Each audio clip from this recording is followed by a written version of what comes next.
Hello, and welcome to a word of hope for what we celebrate today as the Queenship of Mary. It is a feast a week after the Assumption that was instituted in 1954 by Pope Pius XII to help us emphasize once again the great role that Mary plays in our lives. The scriptures come from the 20th week of Ordinary Time, however, and continue to teach us about leadership. And as we're going through these conventions, virtual conventions for the Democratic and Republican parties this week, isn't it great that we're focusing on leadership? And in the Gospel of St. Matthew, we hear a pretty scathing criticism about leadership from Jesus. He says, "The scribes and the Pharisees have taken their seat on the chair of Moses. Therefore do and observe all things whatsoever they tell you, but do not follow their example. For they preach, but they do not practice." Pretty tough. It's a very hard criticism. He acknowledges that the scribes and Pharisees are bright, but they're cunning.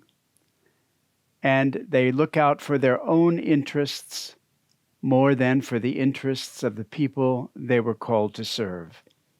They dress the part, they play the part, but they don't deliver. Practice what you preach, is what Jesus tells his own disciples. And avoid any kind of bluster.